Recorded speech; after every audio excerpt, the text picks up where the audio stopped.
galing yung mabait na asawa? Sabi ng Biblia, ang ganda-ganda, bahay, kayamanan, minamana yan sa mga magulang.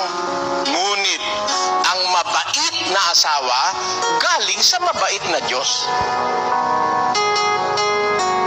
Payag ho kayo. Sino ho sa inyo ang may asawang masama?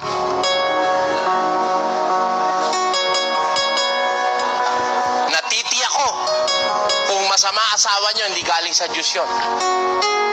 Pero, kung sa pagkakataon at sa sandali, na-realize nyo, yung asawa nyo pala'y mabait, naniniwala ako, galing yun sa Diyos. Bigay ng Diyos sa'yo. Bakit? Pakinggan nyo sa kasulatan. Ang Sino mang lalaking nakakasumpong ng asawa ay nakasumpong ng mabuting bagay. Tutulan nyo ito. Ang lalaking nakasumpong ng asawa, nakasumpong ng mabuting bagay. Lalaki ba kayo? Kung lalaki kayo, tutulan nyo ngayon na ang lalaking nakasumpong ng asawa ay nakasumpong ng mabuting bagay. Payag ho kayo? Hindi ba pagkabuti-buti nung nagkaasawa ka? Kagaya ni Adan. Biro mo, may likod ka, hindi mo naman maaabot kamutin.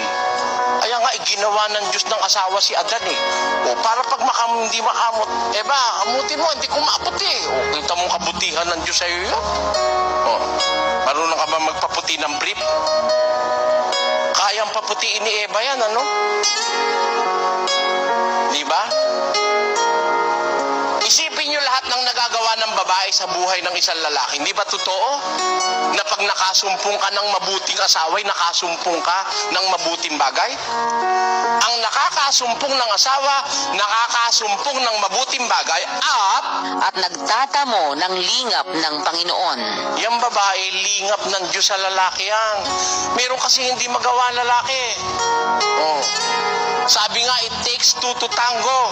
Meron ka hindi magawa sa sarili mo, pero sa pamamagitan ng babae, nagiging fulfilled ang buhay ng isang lalaki. Amen? Di ba? Yang babaeng mabuti, kabutihan ng Diyos sa lalaki yan. Kabutihan ng Diyos yan. Yung nakasumpong ka ng mabuting babae, biro mo.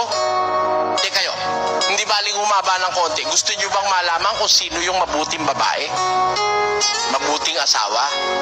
Kasi iba yung pamantayan ng Diyos kaysa sa pamantayan ng tao eh. Yun kang mabuting babae, galing sa Panginoon, mabuting asawa. Anong klaseng babae yun?